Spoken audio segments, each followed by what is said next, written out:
Homeschool Shakespeare group that you're about to see.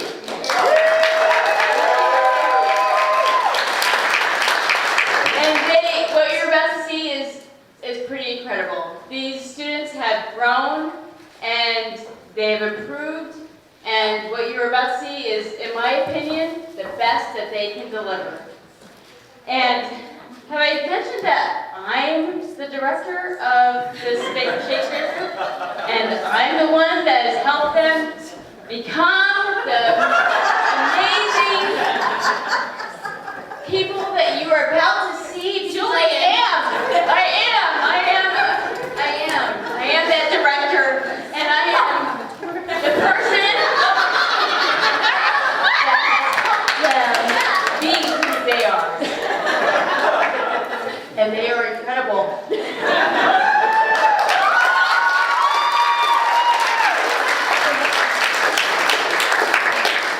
My name is Shakespeare.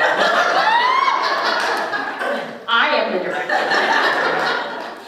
And this is Jillian, my twin sister.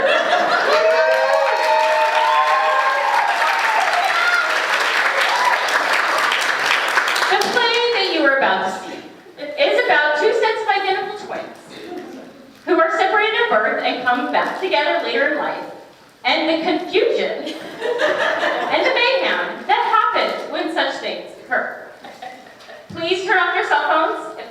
She didn't tell you I forgot. That was your job. That was my job. I'm sorry. Turn off your cell phones and please enjoy the Comedy of Errors.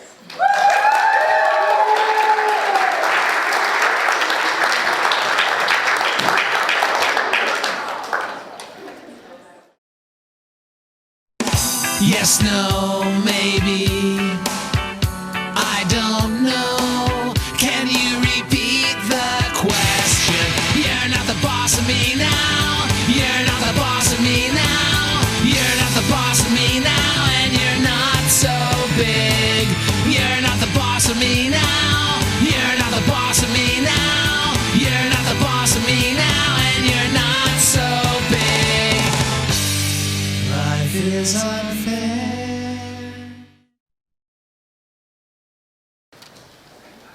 Proceed, Solinus, to procure my fall, or by the doom of death, end woes and all. Merchants of Syracuse, read no more.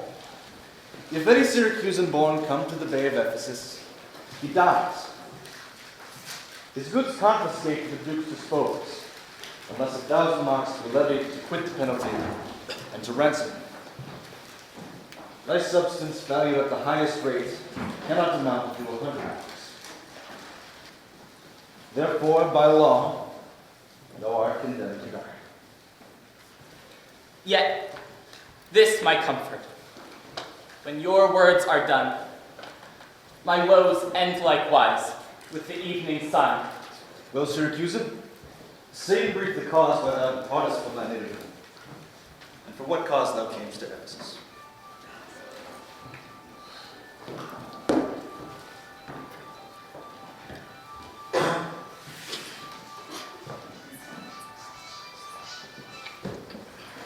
A heavier task could not have been imposed.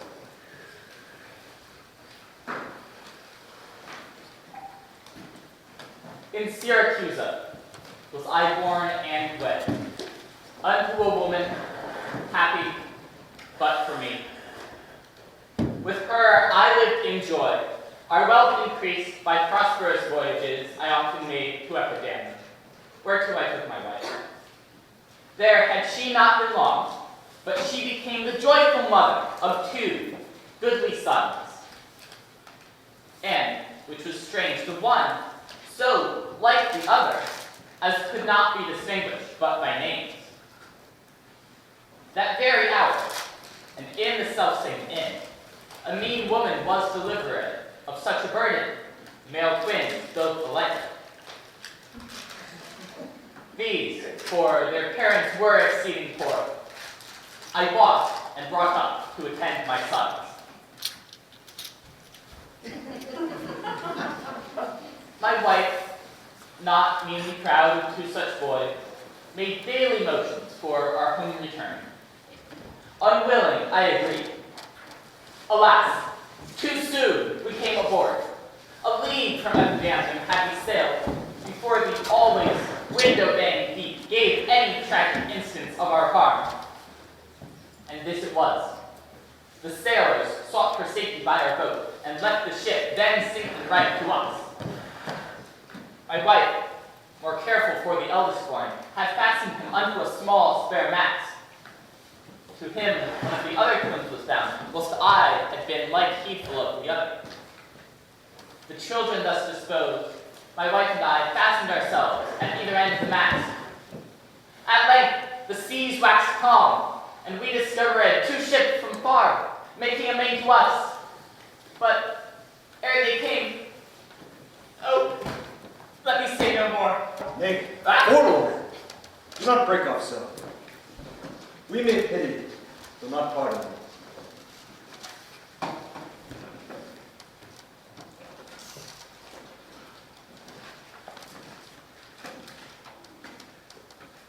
Before the ships could meet by twice 5 leagues, we were encountered by a mighty rock, which, being violently borne upon, our helpful ship was split in midst. My wife, poor soul, with those 2 helpless babes, was carried with more speed before the wind, and in our sight they 3 were taken up. At length another ship had seized on us, and home to Syracuse did we bend our course. Thus have you heard me severed from my place, that by misfortune was my life prolonged, to tell sad stories of my own mishaps. What had befallen of them thee till now? My youngest boy, and yet my eldest care, at 18 years, became inquisitive after his brother, and importuned me that his attendant, such as case was like, might bear him company in the quest of him. I let them go. Would I had not done so. 5 summers have I spent in farthest Greece, roaming clean through the bounds of Asia, seeking my youngest born and his companion, and coasting homeward came to Ephesus, hopeless to find, yet loath to leave unsought. And happy were I in my timely death, if all my travels warrant me they live. Now trust me, were it not against our laws, my soul should sue his advocate with thee. Yet will I favor thee in what I can. Therefore, merchants, I'll limit thee this day to seek thy life by beneficial help. Try all the friends thou hast in Ephesus. Beg thou, or borrow to make up the sum and live. If no, then thou art doomed to die. Jill. Jill. Jill. Buddy. Yes. Take him to thy custody. I will, my lord. Hopeless and helpless, doth he and when, but to procrastinate his lifeless end.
gentle friend whom long I have adored, hath been a steadfast comrade at my side. And yet of late I sense that our accord is weakened by my deeply wounded pride. For Jesse's winsome girl I long have pined. Pray tell me where I'll such a woman find.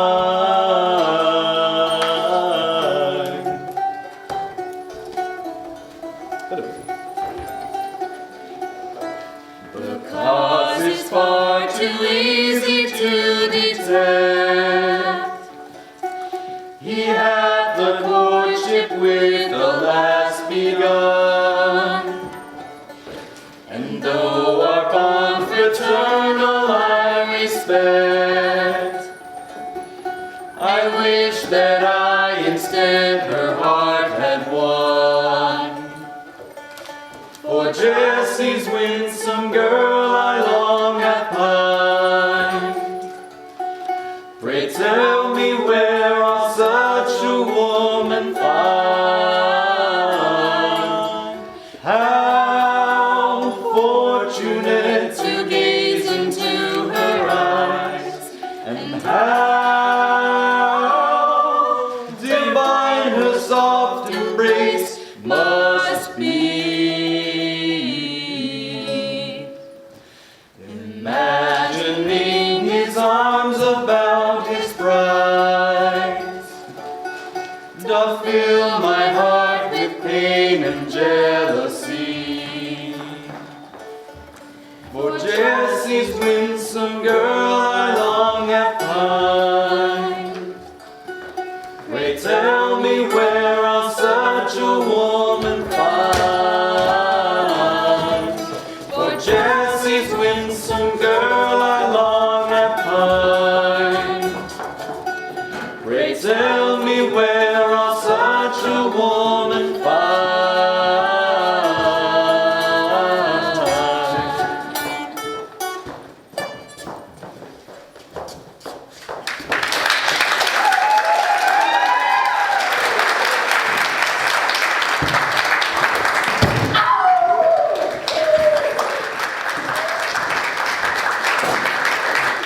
Therefore, he got you all at Epidendrum, lest that your goods too soon be confiscated.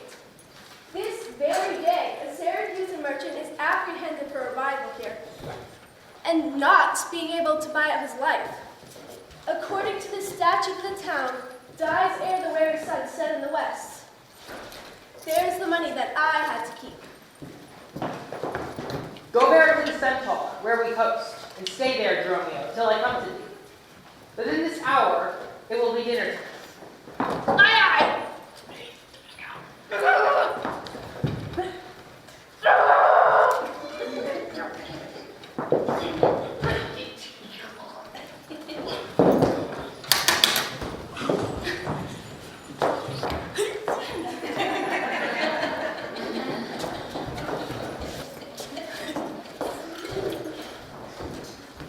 A trusty villain, sir, that very oft, when I am dull with care and melancholy, lightens my humors with his merry jests. What? Will you walk with me about the town and then go to mine inn and dine with me? I'm invited, sir, to certain merchants. I crave your pardon soon at 5. Please you, I'll meet with you upon the morrow. Farewell till then. I will go lose myself and wander up and down to the city. Sir, I commend you to your own content.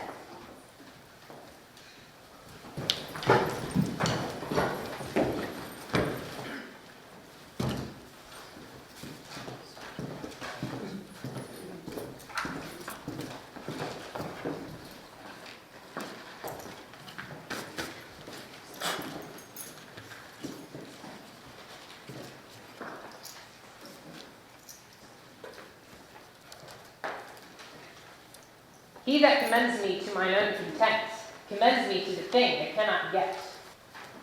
I to the world am like a drop of water that in the ocean seeks another drop. who fall in there to find his fellow forth, unseen, inquisitive, he confounds himself. So off, to find a mother and a brother, in quest of them, unhappy, lose myself.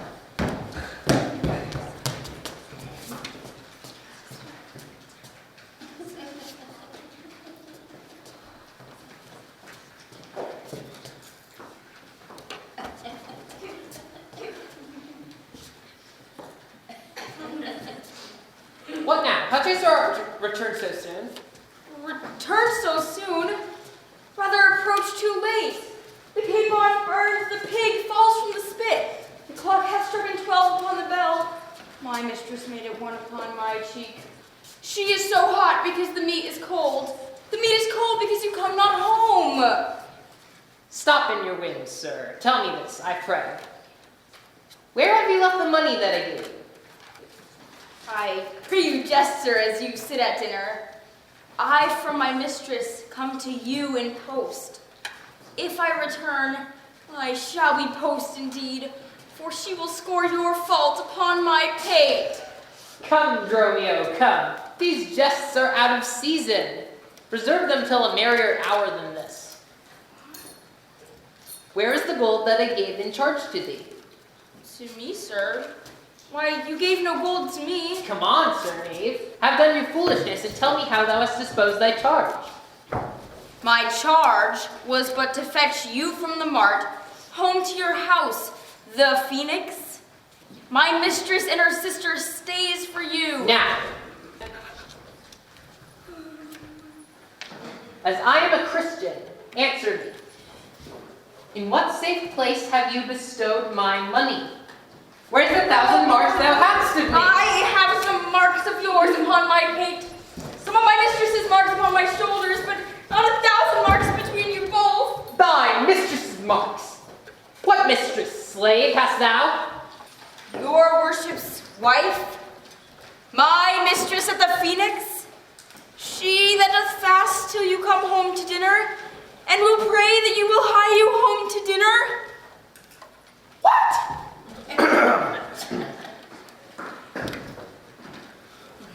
Wilt thou blast thus unto my face, being forbid? There, take these down, knave. What mean you, sir? For God's sake, hold your hands.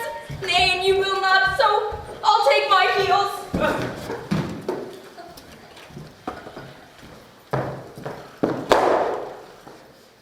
Upon my life, by some device or other, the villain is o'erwrought of all my money.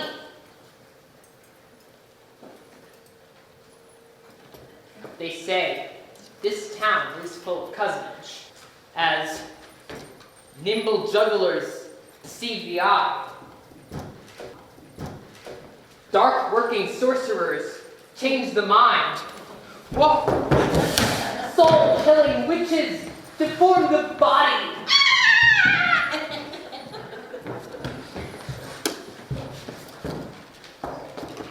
If it proves so, I will be gone the sooner. Out to the centaur to go seek this slave. I greatly fear that my money is not safe.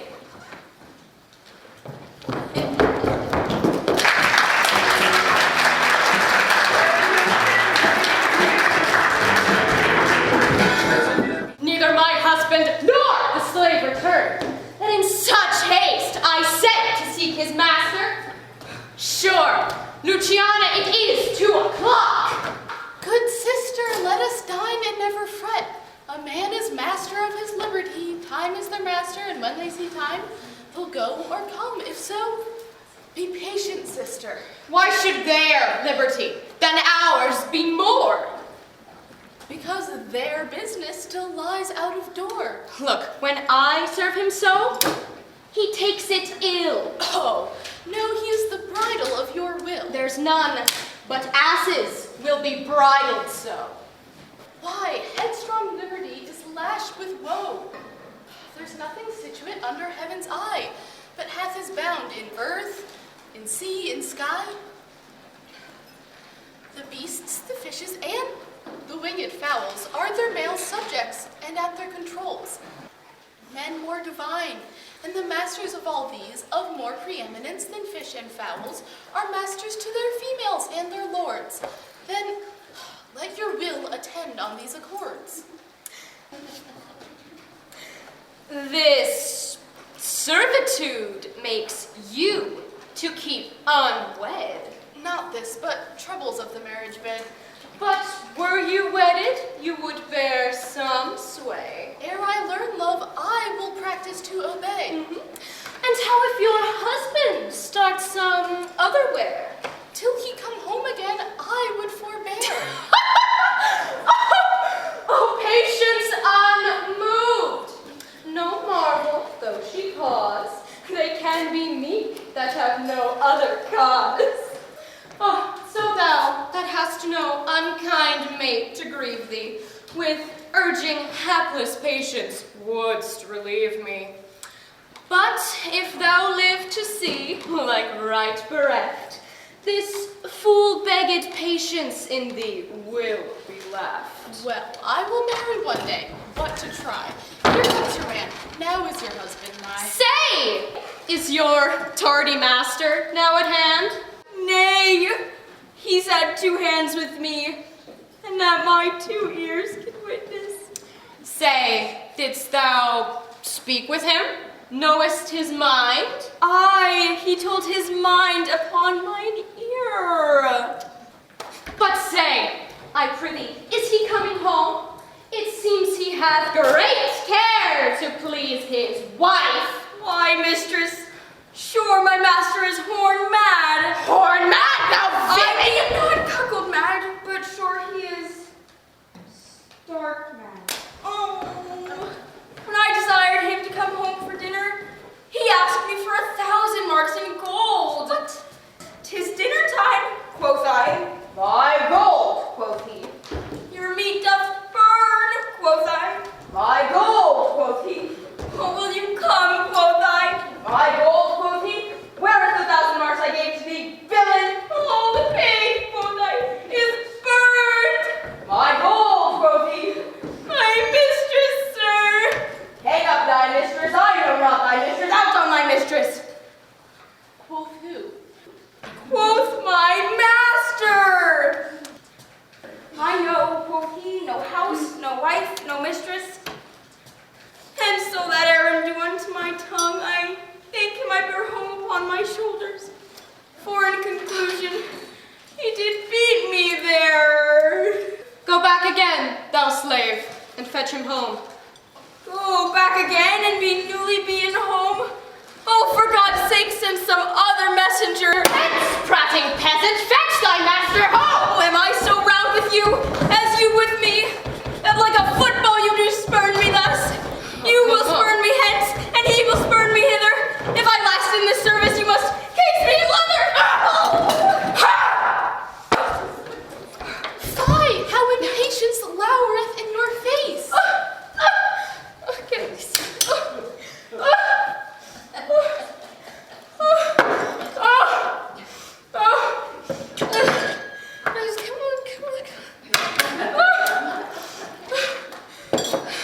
Getting younger.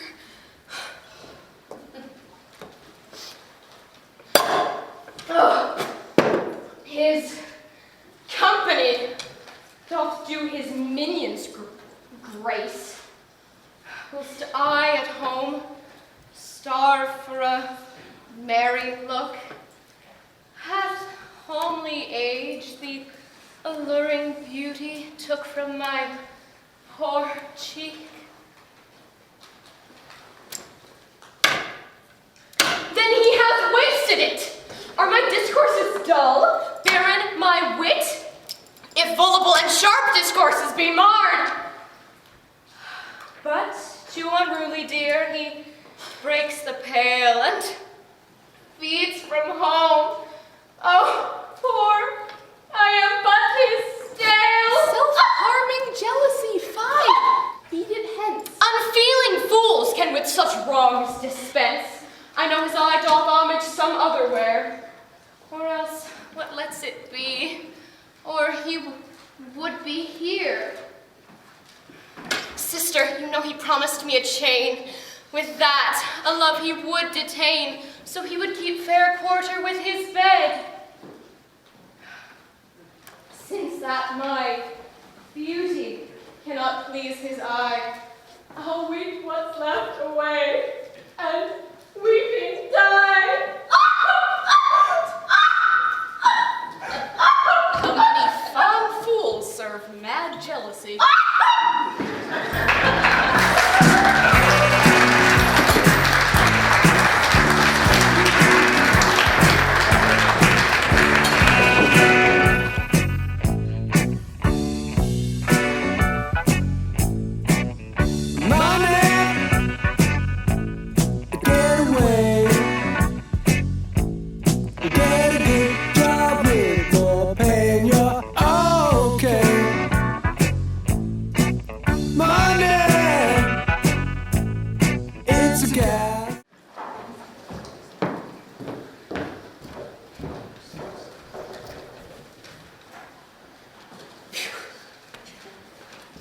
The gold I gave to Dromio is laid up safe at the Centaur, and the heedful slave is wandered forth and cared to seek me out, by computation, and mine host's report. I could not speak with Dromio since at first I sent him from the mart. See, here he comes. How now? Sir, is your merry humor altered? As you love strokes, so just with me again. You know no centaur? You received no gold? Your mistress sent to have me home to dinner? My house was at the Phoenix? What? Wast thou mad that thus so madly thou didst answer me? What answer, sir? When spake I such a word? Even now, even here, not half an hour since. I have not seen you since you sent me hence. Home to the centaur with the gold you gave me? Villain, thou didst deny the gold's receipt and told me of a mistress and a dinner, for which, I hope, thou feltst I was displeased. I'm glad to see you in this merry vein. What means this jest? I pray you, master, tell me. Yea, dost thou jeer and flap me in the teeth? No. Thinkest thou I jest? Hold, take out that and that. Well, sir, I thank you. Thank me, sir, for what? For that something you gave me for nothing. I'll make you amends next to give you nothing for something.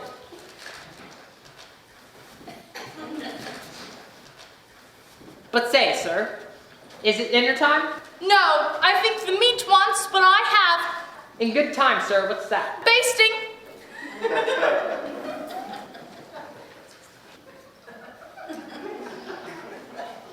Well, sir, learn to jest in good time.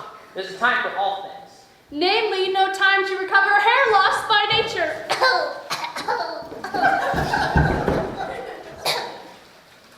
But your reason is not substantial. Why, there is no time to recover. Thus I mend it. Time itself is bald, and therefore to the world's end will have bald followers.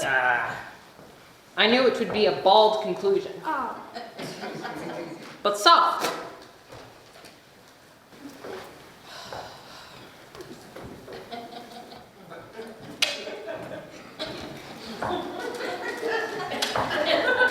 Who walks us yonder?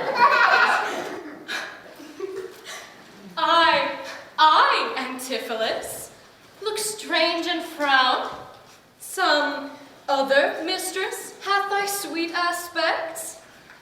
Am I not Adriana, nor thy wife?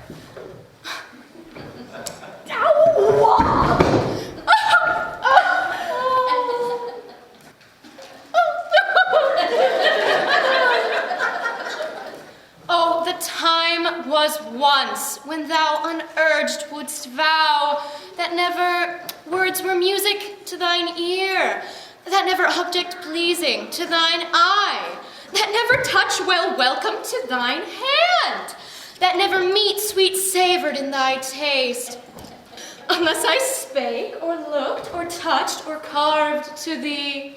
How comes it now, my husband? Oh, how comes it that thou art then estranged from thyself? Thyself, I call it, being strange to me. undividable, incorporate, and better than thy dear self's better part. Oh, do not tear thyself away from me. For no, my love, as easy mayst thou fall, a drop of water in the breaking gulf, and take unmingled thence that drop again, without addition or diminishing, as take me from thyself, and not me too. For if we two be one, and thou play false, I do digest the poison of thy flesh, being strumpeted by thy contagion.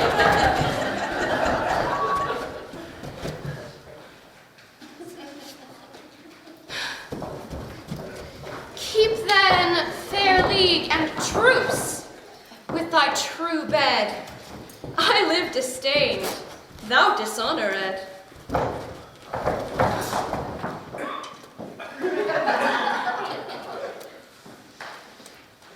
Plead you me, fair dame? Yes. I know you not. In Ephesus I am but 2 hours old, as strange into your town as to your talk. Every word by all my wits being scanned wants wit in all. One word to understand. Fie, brother, how the world has changed with you. When were you wont to use my sister thus? She sent for you by Dromio home to dinner. By Dromio? By me? By thee! And this thou didst return from him, that he did buffet thee, and in his blows denied my house for his, me for his wife. Did you converse, sir, with this gentlewoman? What is the course and drift of your compact? I, sir, I never saw her till this time. Villain, thou liest, for even her very words didst thou speak to me in the mock. I never spake with her in all my life. How can she thus then call us by our names, unless it be by...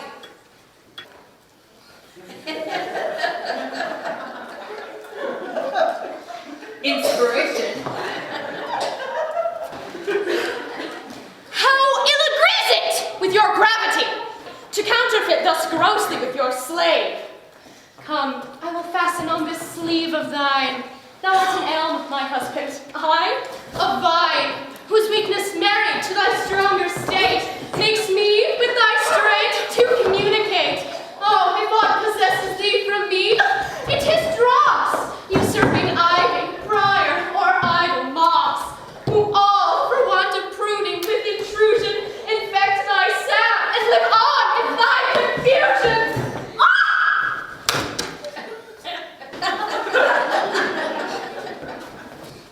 To me she speaks. She moves me for her theme. What? Was I married to her? Or sleep I now and think I hear all this? What errors drive our eyes and ears amiss? Until I know this sure uncertainty. I'll entertain the offered fallacy. Dromio, go, bid the servants spread for dinner. Oh, for my beads! I cross me for a sinner. This is fairyland. Oh, spite of spites. We talk with owls, goblins, and sprites. If we obey them not, this will ensue. They'll suck at our breath, or pinch us black and blue. Why pratest thou to thyself and answerest not? Dromio, thou drone, thou snail, thou slug, thou sot.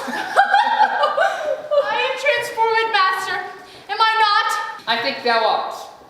In mind. And so am I. Nay, not in my mind, but in my shape. Thou hast thine own form. No, I am an ape. If thou art changed to aught, 'tis an ass. 'Tis true. She rides me, and I long for grass. 'Tis so. Oh, I am an ass. Else it could never be. For I should know her as well as she knows me. Come, sir, to dinner. Dromio, keep the gate. Husband, I'll dine above with you today, and shrive you 1,000 idle pranks.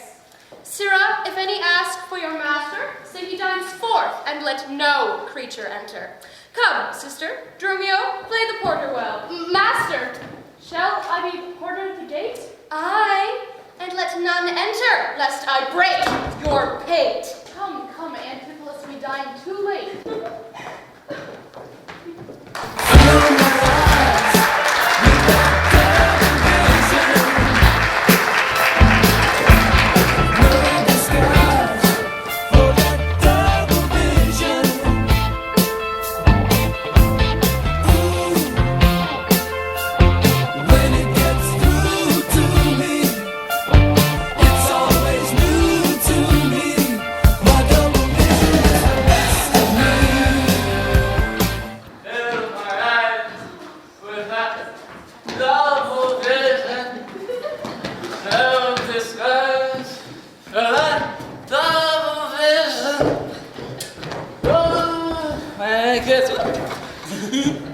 Good Senior Angelo, you must excuse us all. My wife is shrewish when I keep not hours. Say that I lingered with you at your shop to see the making of her chain, and that tomorrow you'll bring it home. But here's a villain that would face me down. He met me on the mart, and that I did beat him and charged him with 1,000 marks in gold, and that I did deny my wife and house. Thou drunkard thou, what didst thou mean by this? Say what you will, sir, but I know what I know. I think thou art an ass.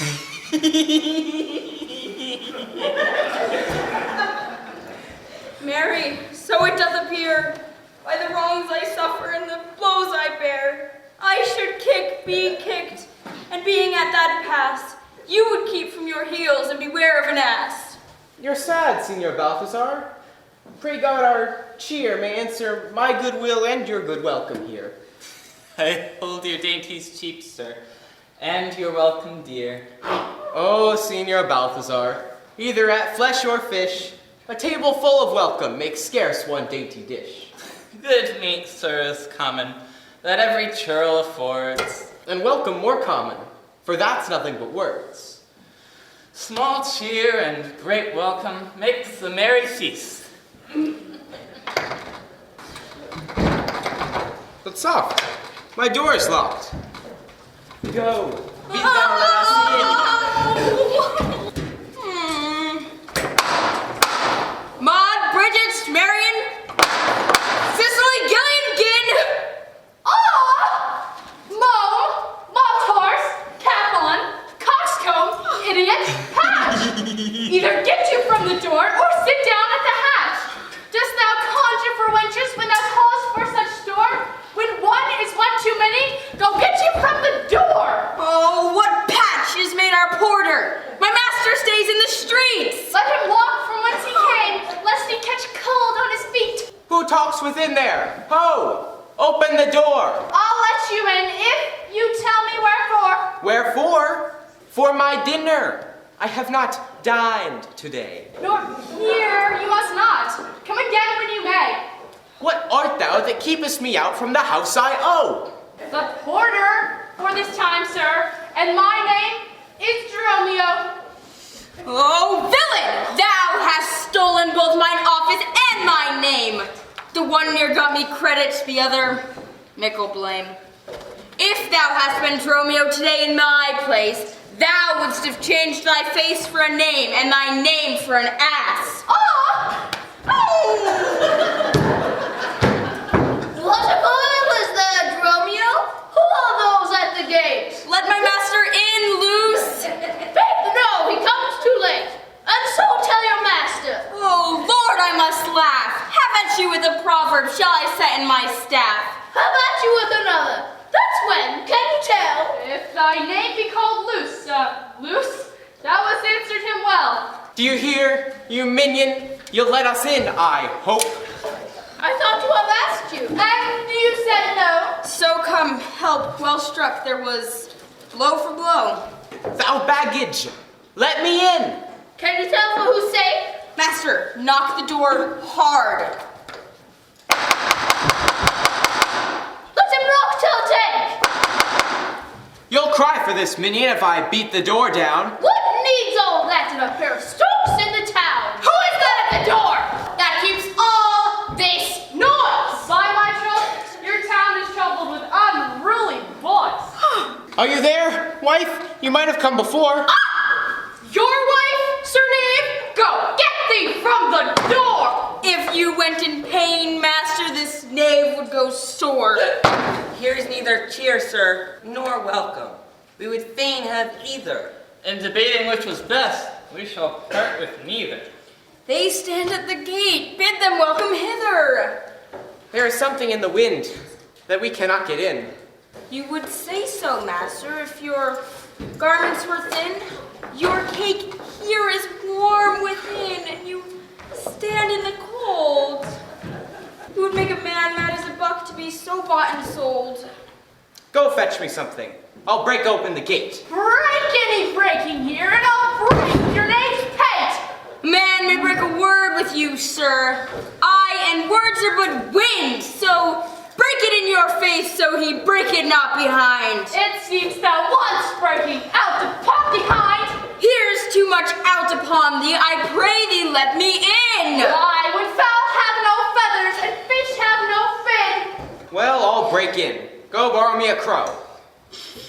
A crow without feather? Master, mean you so? Aye, for every fish without a fin, there's a fowl without a feather. If a crow help us in, sirrah, we'll pluck a crow together. Go, get thee gone. Fetch me an iron crow. Good sir, have patience. Let it not be so. And doubt not that she will well excuse why at this time these doors are made against you. Be ruled by me. Depart in patience. If by strong hand you offer to break in, now in the stirring passage of the day, a vulgar comment will be made of it. You have prevailed. I will depart in quiet, and in despite of mirth, mean to be merry. I know a wench of excellent discourse, pretty and witty, wild, and yet too gentle. There will we dine. This woman that I mean, my wife, but I protest without desert, hath oft-times upbraided me withal. To her will we to dinner. Get you home and fetch the chain, by this I know 'tis made. Bring it, I pray you, to the porpentine, for there's the house. That chain will I bestow, be it for nothing but to spite my wife, among mine hostess there. Good sir, make haste. Since mine own doors refuse to entertain me, I'll knock elsewhere, to see if they'll disdain me. I'll meet you at that place some hour hence. Do so. This jest shall cost me some expense.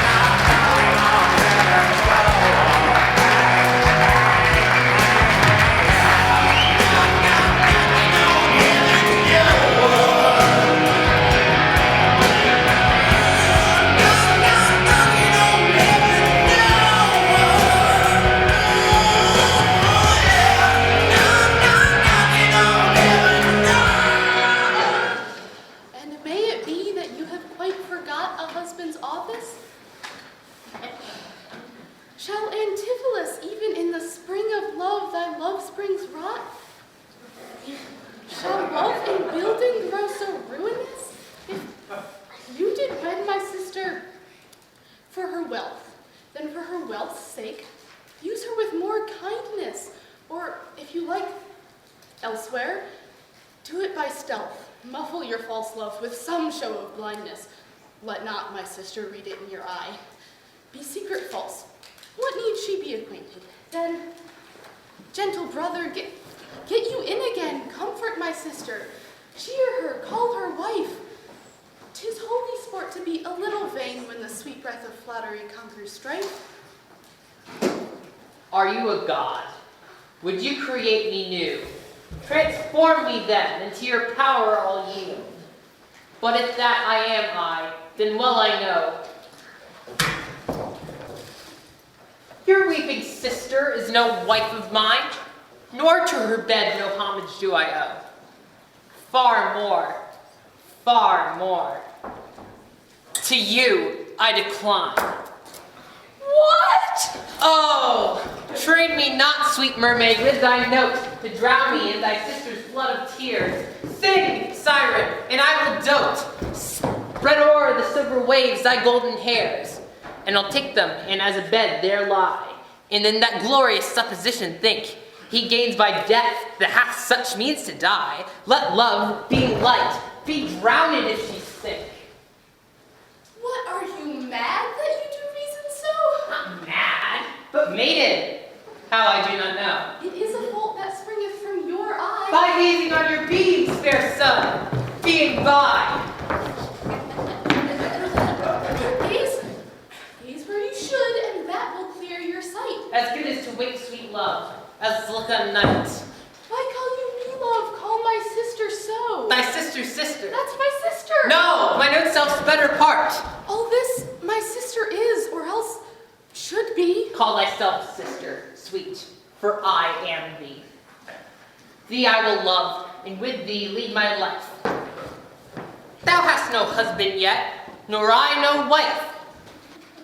Give me thy hand. Oh, soft, sir. Hold you still. I'll fetch my sister to get her goodwill. Ow!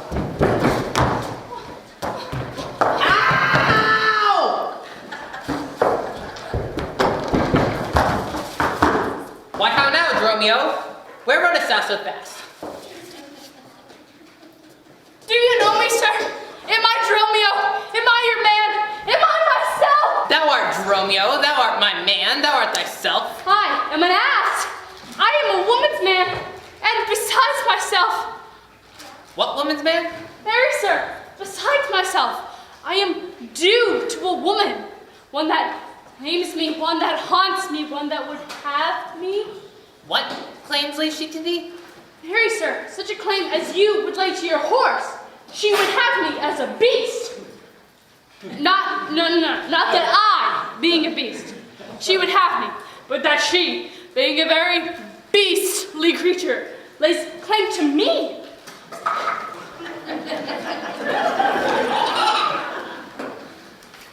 What is she?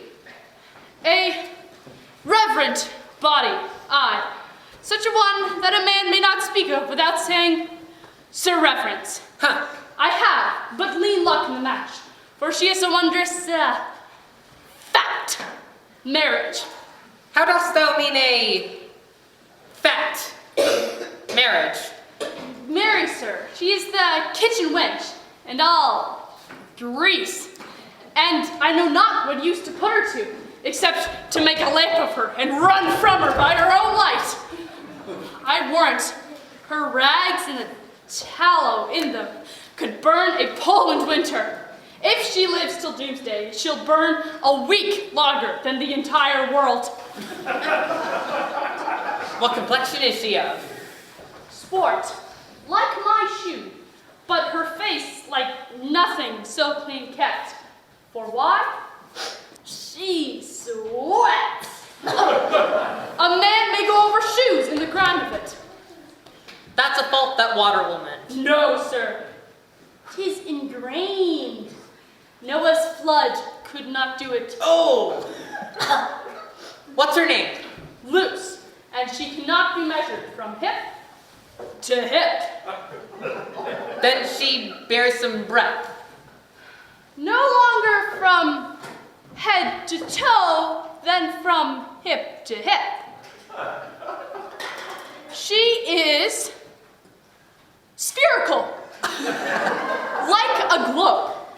I could find out countries in her. In what part of her body stood Ireland? Mary, sir, in her buttocks. I found it by the bogs. Where's Scotland? Found it by the Baroness, hard in the palm of her hand. Where France? I found it in her forehead, armed and reverted, making war against their heir. Where America? The Indies? Oh, sir, all o'er embellished on her nose, covered with carbuncles, rubies, and sapphires. Where stood Belgium? The Netherlands? Oh, sir, I did not look so low. To conclude, this drudge or diviner did call me Dromio, swore I was assured to her, told me what privy marks I had about me, such as the mark on my shoulders, the mole on my neck, and the warts on my left arm, that I, amazed, ran from her as a witch.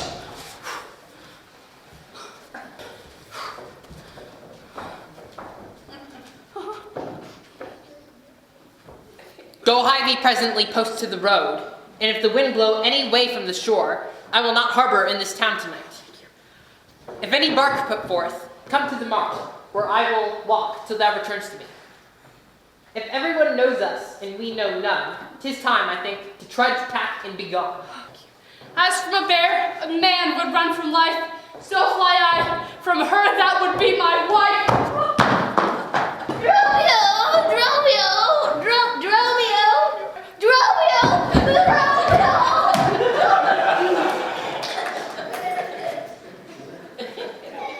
There is none but witches do inhabit here, and therefore 'tis high time that I repent.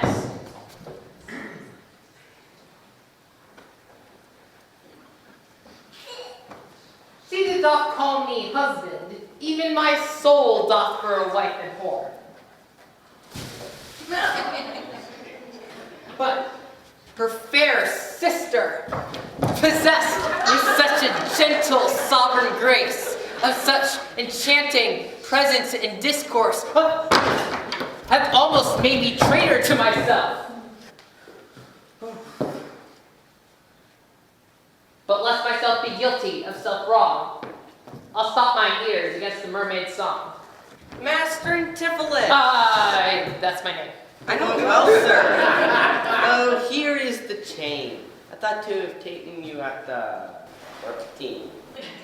The chain unfinished made me stay this long. What is your will that I should do with this? Well, please yourself, sir. I have made it for you. Made it for me, sir. I bespoke it not. Not once, nor twice, but 20 times you have. Go home with it and please your wife withal. Soon, at supper time, I'll visit you and receive my money for the chain. I pray you, sir, receive the money now, for fear you ne'er see chain nor money more. You are a merry man. Fare you well.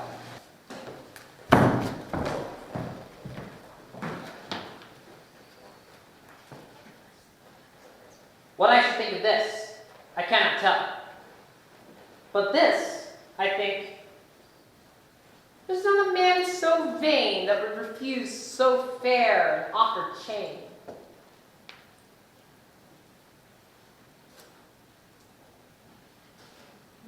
I see a man here need not live by shifts, that in the streets he receives such golden gifts. Out to the marsh, and there for Dromio stay. If any ship put forth, then straight away.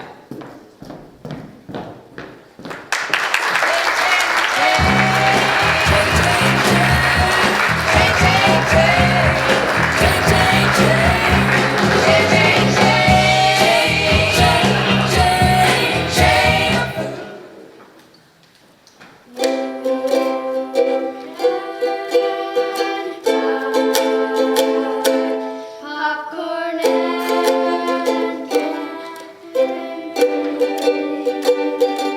it's time to go. It's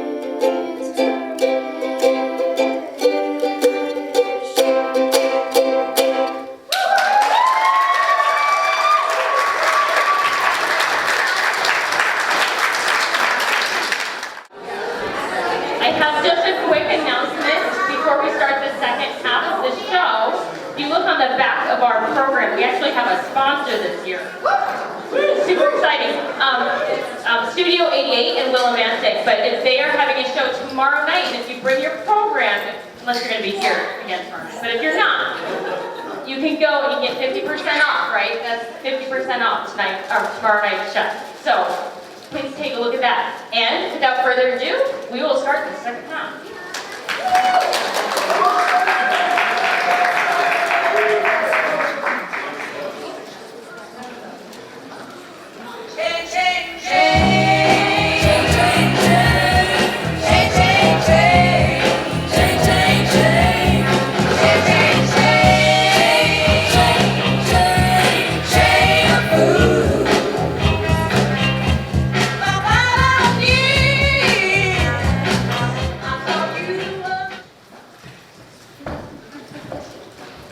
You know, since Pentecost, the sum is due.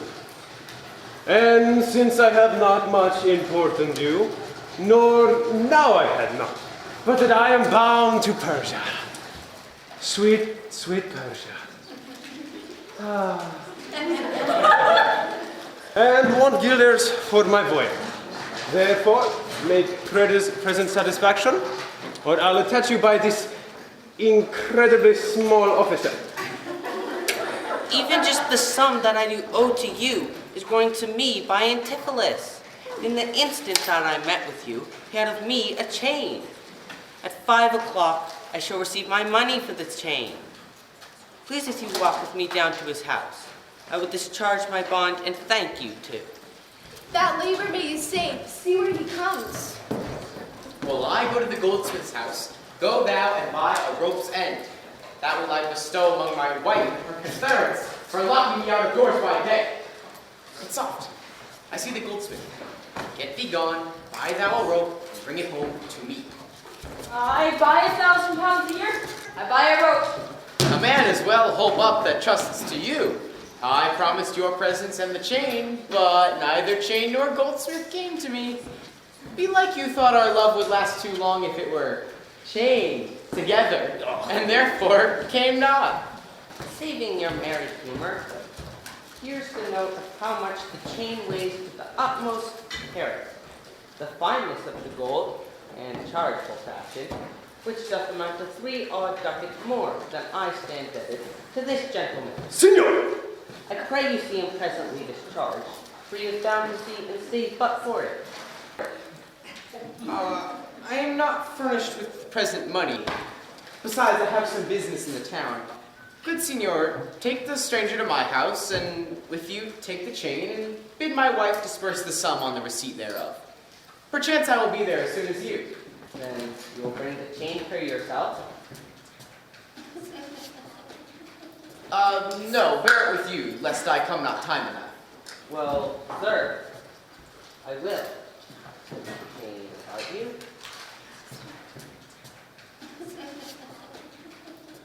And if I have not, sir, I hope you have, or else you may return without your money. Nay, come, I pray you, sir. Give me the chain. Both wind and tide stays for this gentleman, Signor. and I to blame have held him here too long. Good lord, you use this dalliance to excuse your breach of promise to the Porpentine. I should have chid you for not bringing it, but like a shrew you first began to brawl. The hour steals on. I pray you, sir, dispatch. You see how he importunes me? Signor. The chain. Why, give it to my wife and fetch your money. Come, come, you know I gave it to you even now. Either send the chain or send me by some token. Fie, now you run this humor out of breath. Come, where is the chain? I pray you, let me see it. Good sir. Pray whether you answer me or no. If not, I will leave him to the office. I answer you? What should I answer you? The money that you owe me for the chain. I owe you none till I receive the chain. You know I gave it to you half an hour since. You gave me none. You wrong me much to say so. You wrong me more, sir, in denying it. Consider how it stands on my credit. Well, officer, arrest him at my suit. I do, and charge you in the Duke's name to obey me. This touches me in refutation. Either consent to pay this sum for me, or I'll attach you by this officer. Consent to pay thee, that I never had. Arrest me, foolish fellow, if thou darest. Here is thy fee. Arrest him, officer. I would not spare my brother in this case, if he should scorn me so apparently. I do arrest you, sir. You gave a suit. I do obey thee, till I give thee bail. But, sir, you shall buy this sport as dear as all the metal in your shop will answer. Sir, I shall have law at Ephesus. Your notorious shame, I doubt it not. Master! Master! Master! Master! There's a bark of Epidemium that stays until their owner comes aboard, and then she bears away. Our product, sir, I have conveyed aboard, and I have bought the oil, the balsamum, the aquavitae. The ship is in her trim, and the merry wind blows fair from land. They stay for not at all, except their owner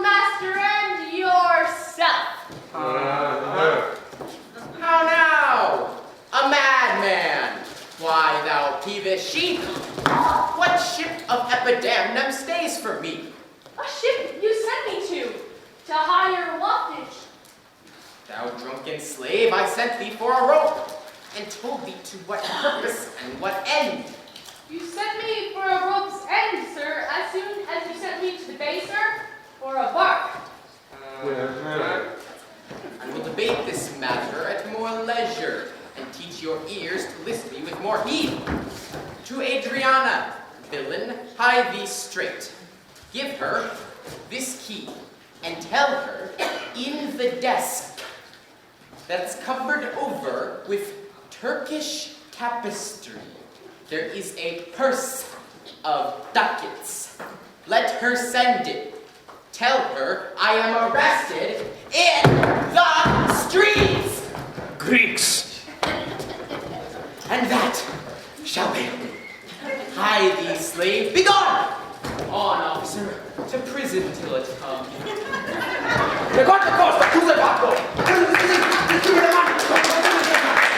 To Adriana. That is where we dined. Where Dalzabel did claim me for a husband. She is too big, I hope, for me to compass. Thither I must, although against my will, for servants must their masters' minds fulfill.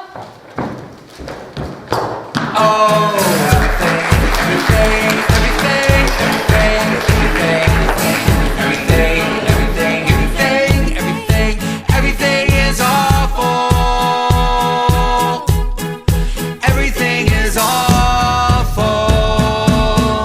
Everything is. What's that crashing sound? Follows us around. That's the sound of all.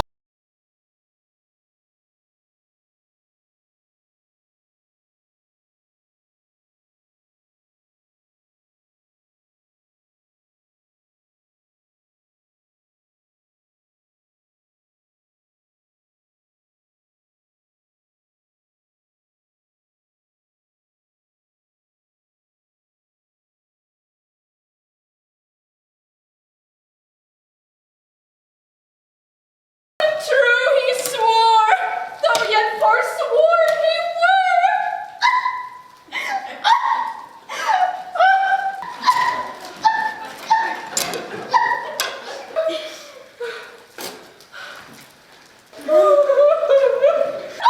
Then pleaded I for you.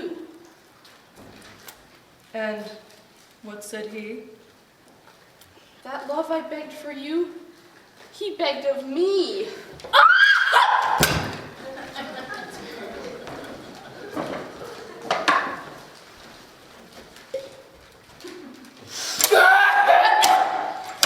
With what persuasion did he tempt thy love? With words that in an honest suit might move. First he did praise my beauty, then my speech.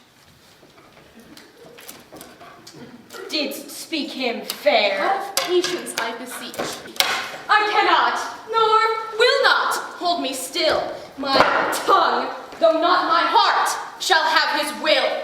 He is deformed, crooked, old, and sere, ill-faced, worse-bodied, shapeless, everywhere, vicious, ungentle, foolish, blunt, unkind, misshapen in making, worse in mind.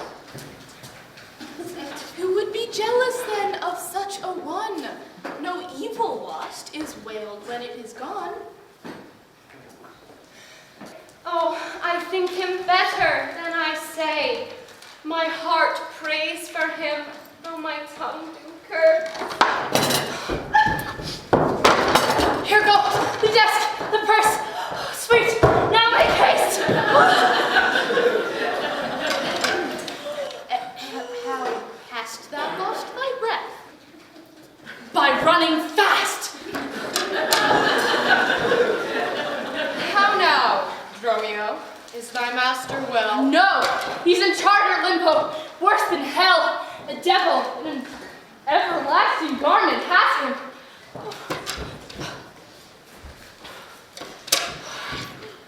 Why,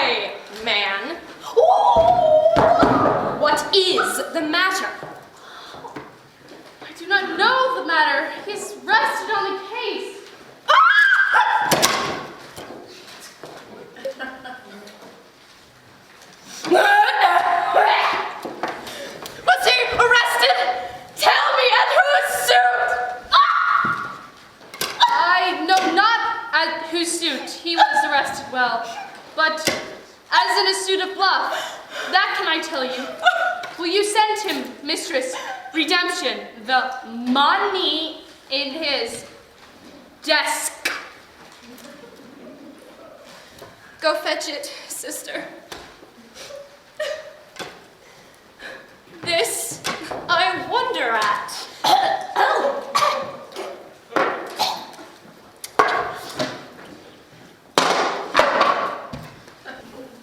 This I wonder at, that he, unknown to me, should be in debt. Tell me, was he arrested on a band? Not on a band, but on a stronger thing. A chain. A chain! Do you hear it ring? What, the chain? No, the bell. 'Tis time that I were gone. There's the money, Dromio. Bear it straight and bring thy master home immediately. Come,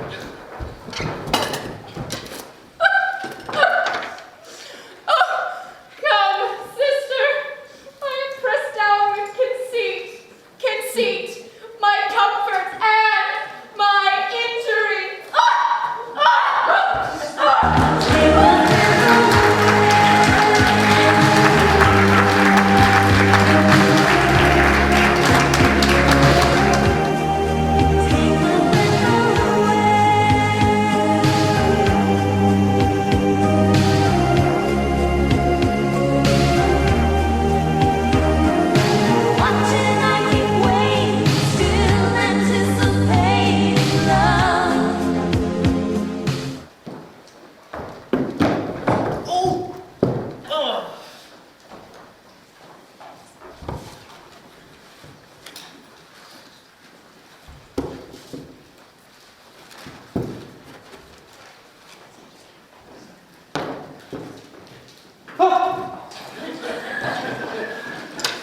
There's not a man I meet here but doth salute me as if I were their well-acquainted friend.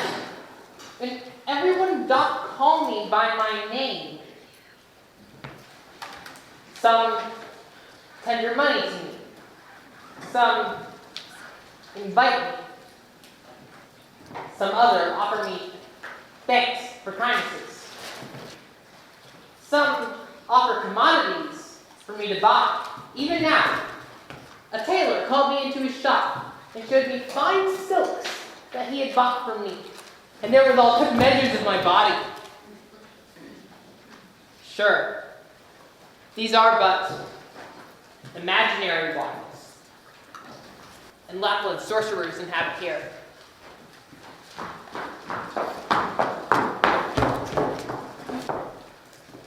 Master? Go! Oh. Master, here's the gold you sent me for.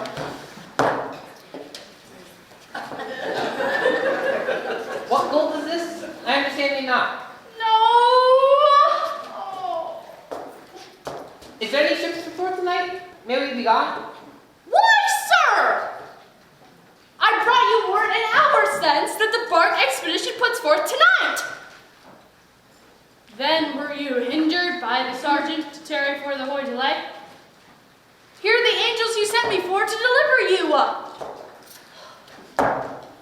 The fellow is distressed, and so am I. And here we wander in illusions. Some blessed power deliver us from hence.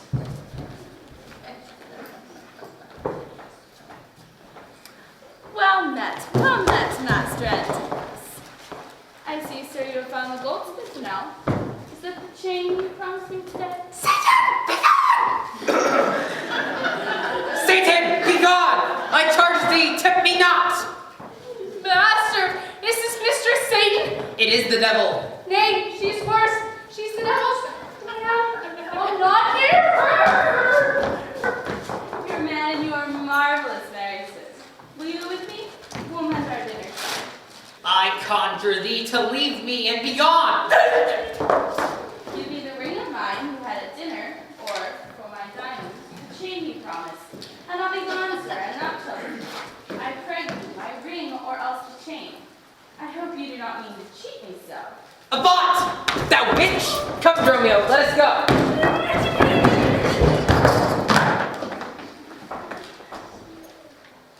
Now, out of doubt, Antipholus is mad. I'll ring the act fine with 40 ducats, and for the same promise me a chain. Be like his wife, acquainted with his fits, on purpose shut the doors against his way. My way is now to hie home to his house, and tell her that, being a lunatic, he rushed into my house and took perforce my ring away. This course I fittest choose. 40 ducats is too much to lose.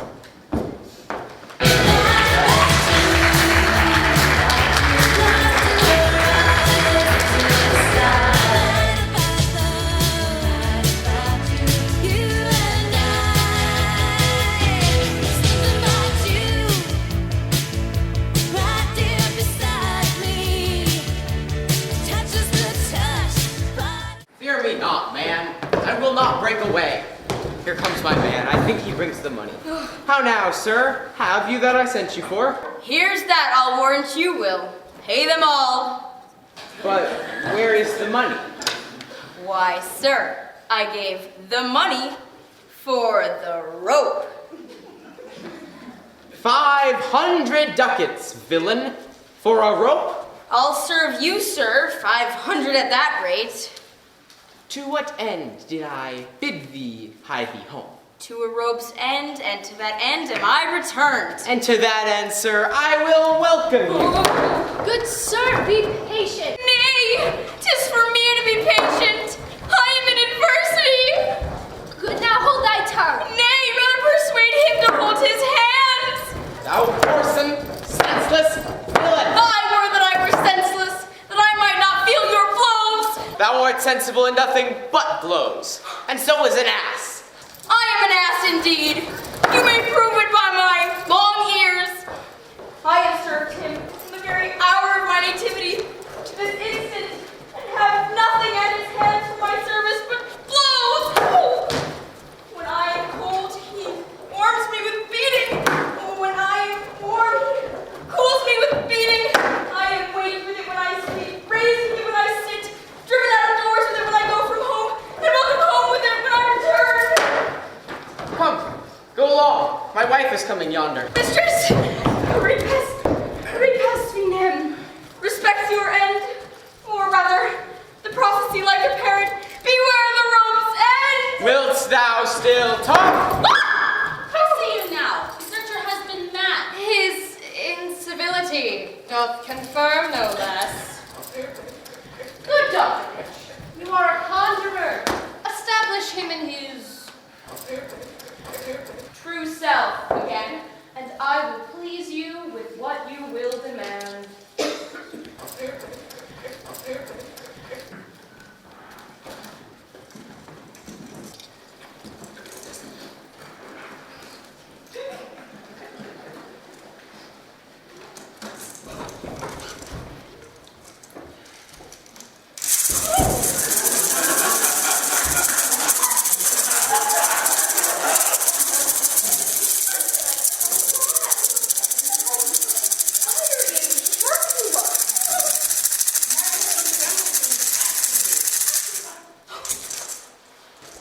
Give me your hand, and let me feel your pulse.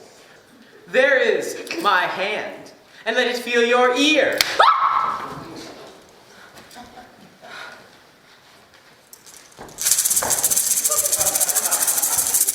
I charge thee, Satan, as relentless man!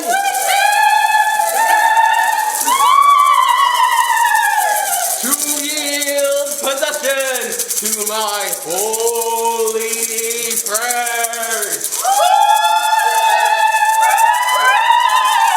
And to thy eternal state of darkness I thee straight. I conjure you by all the saints in heaven.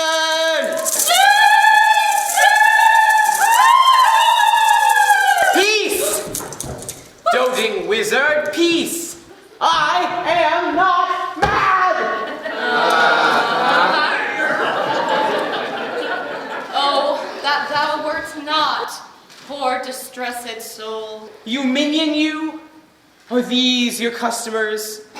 Did this companion with the saffron face revel and feasted at my house today, whilst upon me the guilty doors were shut, and I denied to enter in my house? Oh, husband, God doth know you dined at home. Dined at home? Thou villain, what sayest thou? Sir, sooth to say, we did not dine at home. What? Were not my doors locked up and I shut out? Purdy, your doors were locked and you shut out. And did not she herself revile me there? Sans fable, she herself reviled you there. Did not her kitchen wench rail, taunt, and scorn me? Certes she did, the kitchen vessel scorned you. And did not I, enraged, depart from thence? In verity you did. My bones bear witness. Thou hast suborned the goldsmith to arrest me. Alas! I sent you money to redeem you by Dromio here, who came in haste for it. Money by me? Heart and good will you might, but surely, master, not a rag of money. Went'st not thou to her for a purse of ducats? He came to me, and I delivered it. And I am witness with her that she did. God and the rope maker bear me witness that I was sent for nothing but a rope. Mistress! Both man and master are possessed. I know it by their pale and deadly looks. They must be bound and laid in some dark room. Say, wherefore didst thou lock me forth today? And why dost thou deny the bag of gold? I did not. Gentle husband, lock thee forth. And, gentle master, I received no gold. But I do confess that we were locked out. Dissembling villain, thou speakest false in both. Dissembling harlot, thou art false in all, and art confederate with a damned pack to make a loathsome abject scorn of me. But with these nails I'll pluck out these false eyes that would behold in me this shameful sport. Bind him! Bind him! Let him not come near me! More company! The fiend is strong within. Me, poor man, how pale and wan you look. What? Will you murder me? Thou jailer, thou, I am thy prisoner. Wilt thou suffer them to make a rescue? Masters, let him go. He is my prisoner, and you shall not have him. Go, bind this man, for he is frantic too.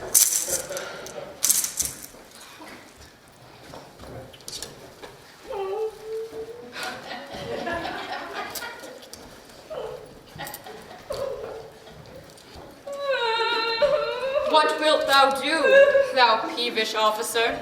Hast thou delight to see a wretched man do outrage and displeasure to himself? He is my prisoner. If I let him go, the debt he owes will be required of me. I will discharge thee ere I go from thee, and knowing how the debt grows, I will pay it. Good master doctor, see them safe conveyed home to my house. Oh, most unhappy day. Oh, most unhappy strumpet. Oh, master, I am here and in bond for you. Out on thee, villain. Wherefore dost thou mad me? Will you be mad, good master? Cry the devil. God help poor souls, how idly do they talk. Go, bear them hence. Sister, go you with me. Tell me, whose suit was he arrested at? One Angelo, a goldsmith. Do you know him? I know the man. What is the sum he owes? 200 ducats. How grows it due? Due for a chain your husband had him. He did bespeak a chain for me. But had it not, When your husband, all enraged today, came to my house and took away my ring, the ring I saw upon his finger now, straight after did I meet him with a chain. it may be, but I did never see it. Come, jailer, bring me where the goldsmith is. I long to know the truth hereof at large. God for thy mercy, they're loose again! And come with naked swords! Away, they'll kill us! Ha-ha! I see these witches are afraid of swords. Aha! She! That would be your wife. Now run from you! Come to the centaur, bear our stuff from thence. I will not stay tonight for all the town. Therefore, away to get our stuff aboard.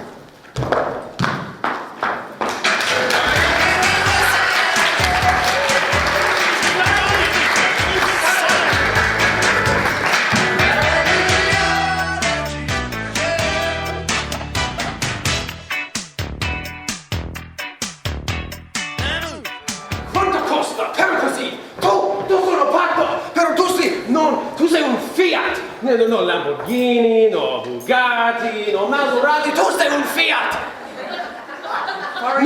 No, tu sei un grande gordo, perché tu sono un macaroni and cheese, without the cheese. No, you are, how you say, stupid. And ugly. I'm sorry, sir, if I've hindered you. But I protest he had a chain of me. Though most dishonestly he does deny it. How is this man? It's in here, in the city. A very reverend reputation, sir. Ah. Of credit infinite, highly beloved. Second to none that lives here in the city. His word might bear my wealth at any time. Speak softly. Yonder, as I think, he walks. 'Tis so. And that self-chain about his neck, which he first swore most monstrously to have. Good sir, draw near to me. I will speak with him. Signor Antipholus, this chain which you now wear so openly, this chain you had of me, can you deny it? I think that I have. I never did deny. Yes, that you did, sir, and forswore it too. Who heard me to deny it or forswear it? These ears of mine thou knowst did hear thee. Fie on thee, wretch! 'Tis pity that thou livest to walk where any honest man is on. Why? Thou art a villain to impeach me thus. I'll prove mine honor and mine honesty against thee presently, if thou darest stand.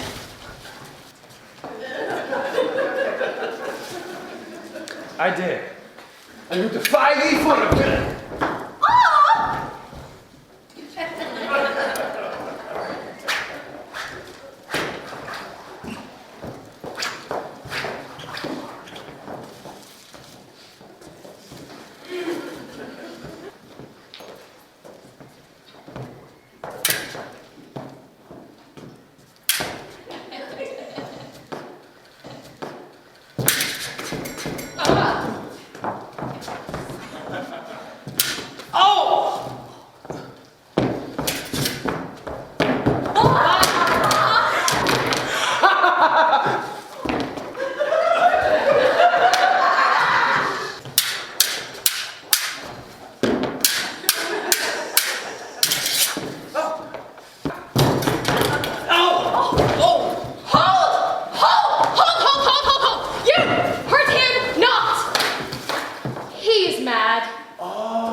Don't talk to me, Fia!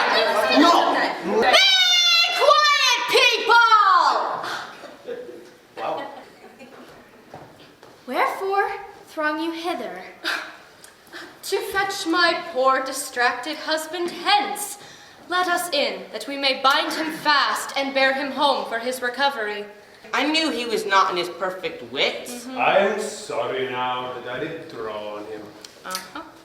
How long hath the possession held the man? This week he hath been heavy, sour, sad, and much different from the man he was. But till this afternoon, his passion ne'er strayed into extremity of rage. Hath he not lost much wealth by recreancy? Buried some dear friend? Hath not else his eye strayed its affection and unlawful love? A sin prevailing much in youthful men, who give their eyes the liberty of gazing. Which of these sorrows is he subject to? None of these, but save it be the last, namely some love that drew him oft from home. You should for that have reprehended him. Why, so I did. Aye, but not rough enough. As roughly as my modesty would let me. Haply in private. And in assemblies too. Aye, but not enough. It was the copy of our conference. In bed he slept, not for my urging it. At board he ate, not for my urging it. Alone it was the subject of my theme. In company I often glanced at it. Still I did tell him it was vile and bad. Thereof came that the man was mad. The venom clamors of a jealous woman, poisons more deadly than a mad dog's tooth. It seems his sleeps were hindered by thy railing. Thereof came that his head is light. Thou sayest his meat was soft with thy upbraidings? Unquiet meals give ill digestions. Thereof the raging fire of fever spread, and what is a fever but a fit of madness? It seems his sports were hindered by thy brawls. Sweet recreation bared, what doth ensue? But moody and dull melancholy, kinsmen to grim and comfortless despair. And at her heels a huge infectious troop of pale distemperaments and foes to life. In food, in sport, and life-preserving rest, to be disturbed, would mad or man or beast. The consequence is thy jealous fits hath scared thy husband from use of wits. But she never reprehended him but mildly, when he demeaned himself rough, rude, and wildly. I bear you these rebukes, and answerest not. She hath betrayed me to mine own reproof. Come, good people, enter, and lay hold on him. No! Not a creature enters my house. Then let your servants bring my husband forth. Neither. He took this place for sanctuary, and I shall privilege him from your hands, till I have brought him to his wits again, or lose my labor in assaying it. I will attend my husband, be his nurse, diet his sickness, for it is my office, and I'll have no attorney but myself. Therefore, let me have him home with me. Be patient, for I will not let him stir, till I have used the approved means I have. With wholesome syrups, drugs, and holy prayers, till I have made of him a formal man again. It is the parcel of my oath, the charitable duty of my order. Therefore depart and leave him here with me. I will not hence and leave my husband hither. And how ill it doth beseem your holiness to separate the husband and wife. Be quiet and depart, thou shalt not have him.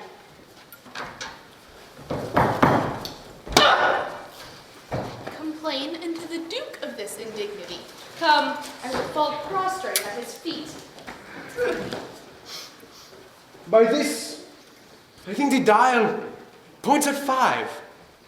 Anon, the Duke himself in person comes this way to the solitary vale The place of death and sorry execution behind the ditches of the abbey here. Hello. Hey! Upon what cause? To see a reverend Syracusian merchant who set unluckily into this bay against the laws and the statutes of this town, beheaded publicly for his offense. See, where they come.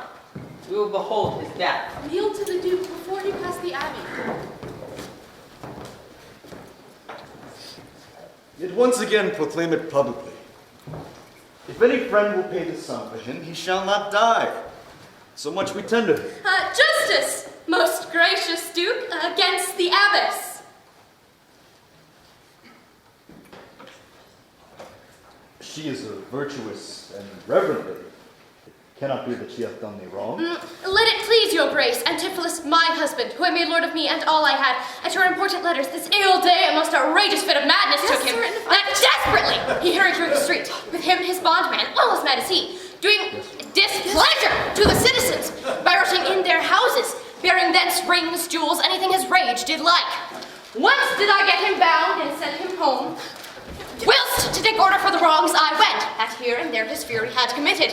Anon! I wot not by what strong escape he broke from those that had the guard of him, and with his mad attendant and himself, each with ireful passion, with drawn swords, met us again, lightly bent on us, chased us away, till, raising of more aid, we came again to bind them.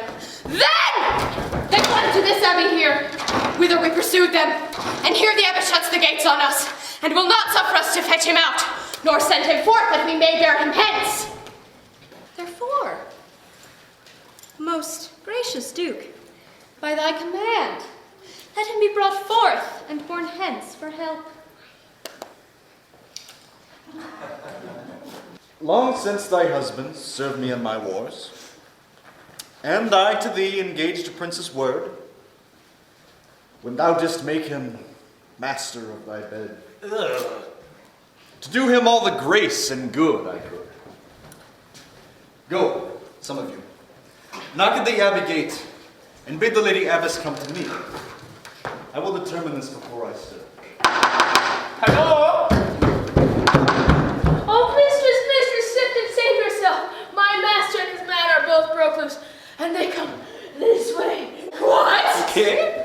Peace, fool. Thy master and his man are here, and this is false thou dost report to us. Mistress, upon my life, I tell thee truth. I have not breathed almost since I did see it. He cries for you and vows that he can take you, to scorch your face and disfigure you. Oh, hark, I hear him, mistress. Fly, be gone. Come, stand my lady. Fear not. Guard with halberds. Hi, me, it is my husband. Witness you, he is borne about invisible. Even now we housed him in the abbey here, and now he's there, has thought of human reason. Justice, most gracious Duke. Oh, grant me justice. Unless the fear of death doth make me dote, I see my son Antipholus and Dromio. Justice, sweet prince, against that woman there. What? She whom thou gavest to me to be my wife, that hath abused and dishonored me. Discover how, and thou shalt find me just. This day, great Duke, she shut the doors upon me, while she with harlots feasted in my house. A grievous fault. Say, woman, dost thou so? No, my good lord, myself, he and my sister today did dine together. Oh, so befall my soul, this is false, he burdens me withal. Ne'er may look on day nor sleep on night, but she tells your highness simple truth. Oh, perjured women, they are both forsworn. In this, the madman justly charged them. My liege, I am advised what I say. This woman locked me out this day from dinner. That goldsmith there, were he not packed with her, could witness it, for he was with me then. My lord, in truth, thus far I witnessed with him, that I am not at home, but was locked out. No. He parted with me to fetch a chain, promising to bring it to the Porpentine, where Balthazar and I did dine together. You say he dined at home.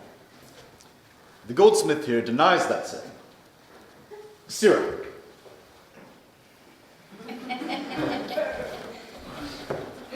What say you? Sir, we dined with her there at the Porpentine. He did, and from my finger snatched this ring. 'Tis true, my liege, this ring I had of her. Our dinner done, and he not coming thither, I went to seek him. In the street I met him, and in his company, that gentleman. Signor! I will be sworn, these ears of mine heard you confess that you had the chain of him. There did this perjured goldsmith swear me down that I, this day of him, received the chain which God knows I saw not. After you first forswore it on the mart, I thereupon did draw my sword on you and win. No, never did you draw your sword on me. Had he such a chain of thee or no? He had, my lord. And when he ran in here, these people saw the chain about his neck. Aye! So help me heaven, I never saw the chain, for which he did arrest me with an officer. I did obey and sent my peasant home for certain ducats. He with none returned. Then fairly I bespoke the officer to go with me in person to my house. By the way, we met my wife, her sister, and a rabble more of vile confederates. No, Smith.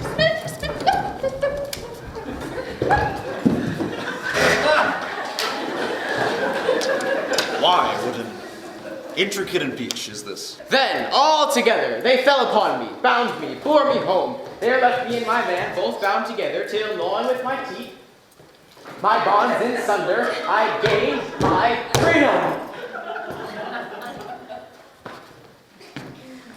And then you fled into the abbey there. Aye.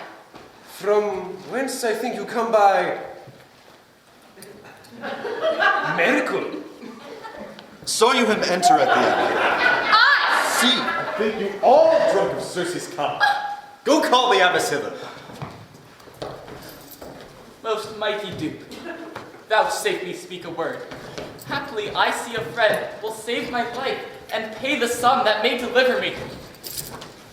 Speak freely, Syracusan. What thou wilt. Is not your name, sir, called Antipholus? And is this not your bondsman, Dromia? I'm sure you both of you remember me. You are not Dr. Pinch's patient, are you, sir? Why look you strange on me? You know me well. I never saw you in my life, till now. Oh, grief hath changed me since you saw me last. But tell me, dost thou not know my voice? Neither. Dromio, nor thou? No, trust me, sir, not I I. am sure thou dost. I am sure I do not. And whatever a man denies, you are now bound to believe him. Not know my voice? Oh, time extremity, hast thou so cracked and splitted my poor tongue in 7 short years that here, my only son, knows not my feeble key of untuned cares? Though thou this braided face of mine be hid in sap-consuming winter's drizzled snow, and all the conduits of my blood froze up, yet hath my night of life some memory. My wasting lamp some fading glimmer that my dull deaf ears a little used to hear. All these old witnesses I cannot err. Tell me, thou art my son Antipholus. I never saw my father in my life. But 7 years since, in Syracusa, boy, thou knowest we parted. But perhaps, my son, thou shamest to acknowledge me in misery. The Duke and all that know me in the city can witness with me that it is not so. I never saw Syracusa in my life.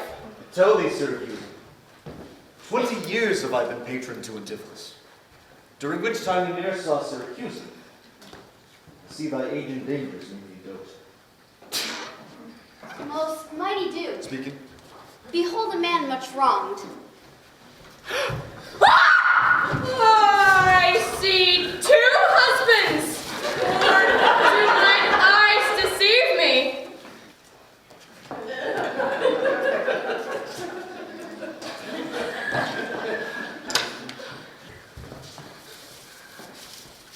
One of these men is genius to the other. And so of these, which is the natural man and which the spirit? Who deciphers them? I, sir, am Dromio. Command him away. I, sir, am Dromio. Pray let me stay. Aegean, art thou not? Or else his ghost? Oh, my old master, who hath bound him here? Whoever bound him, I will loose his bonds and give my husband by his liberty. Speak, old Aegean, if thou hadst a wife, once called Amelia, who bore thee a burden, 2 fair sons. Oh, if thou beest the same Aegean, speak, and speak unto the same Amelia. Mamma mia! If I dreams not, thou art Amelia. If thou beest she, tell me, where is the sun that floated with thee on the fatal raft? By men of Epidemnum, he and I and the twin Dromio were all taken up.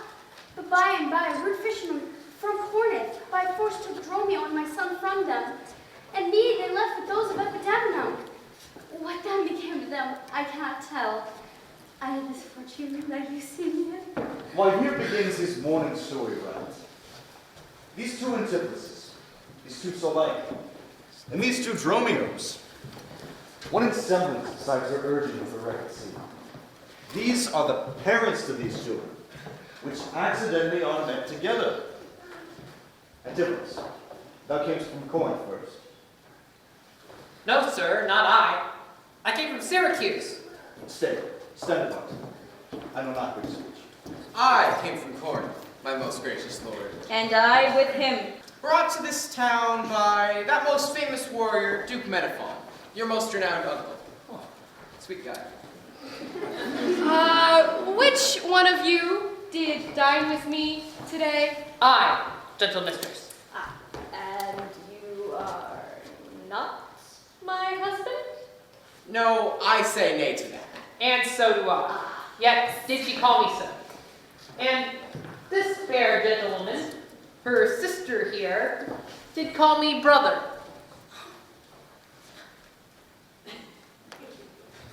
What I have told you then, I hope I shall have amends to make new, if this be not a dream I see and hear.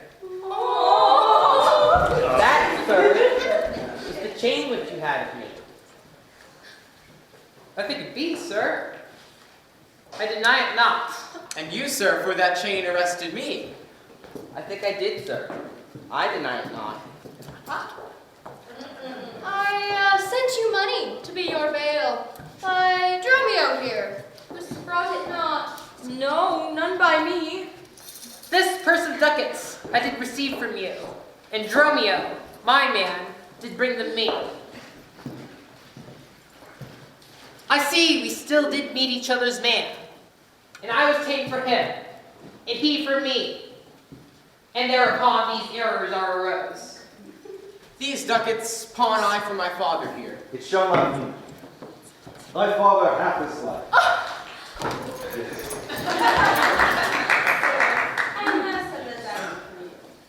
There, take it, and much thanks for my, good cheer.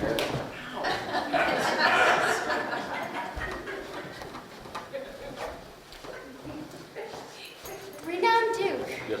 vouchsafe to take the pains to go with us into the abbey here, and here at large discourse all our fortunes. That Sisyphus one day's error hath suffered wrong. Go, keep us company, and we shall make full satisfaction. Satisfaction? 33 years have I gone in travail for you, my sons, until this present hour. My heavy burden near delivered. The Duke, my husband, and my children both, and the calendars of their nativity, go to a gossip's feast and go with me, after so long grief. Such nativity. Jeez, my money though. Where's my money? Shall I fetch your stuff from the shipboard? Dromio, what stuff of mine hast thou embarked? Your goods, that lay at host. Give the centaur. He speaks to me. I am your master, Oh. Dromio. Go with us. We'll look to them anon. Embrace thy brother there. Rejoice with him. I'm Dromio. So, there's a fat friend at your master's house that kitchened me for you today. She shall now be my sister, and not my wife. Methinks you are my glass, and not my brother. I see by you I am a sweet-faced youth. Will you go in to see their gossiping? Not I. You are my elder. That's a question. How shall we try it? We'll draw cuts for the senior. Till then, lead thou first. Nay, then, thus we came into this world like brother and brother. Now, let's go hand in hand. Not one before the other.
Jillian.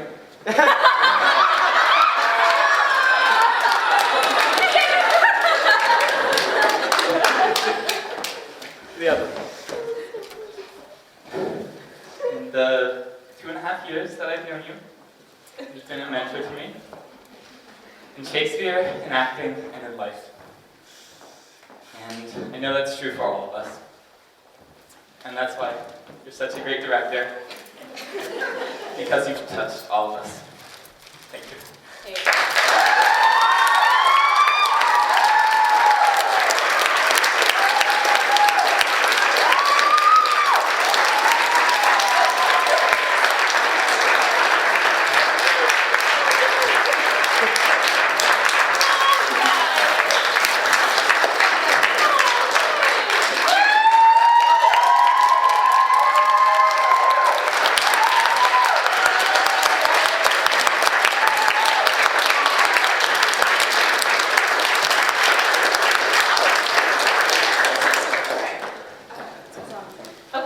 you.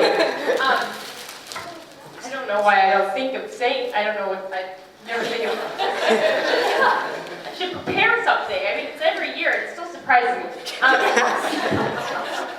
Okay, I'm just grateful. I'm grateful to the kids, I'm grateful to you guys. I mean, they say it takes a village to raise a child. I think it takes, I don't know, the world to put on a play.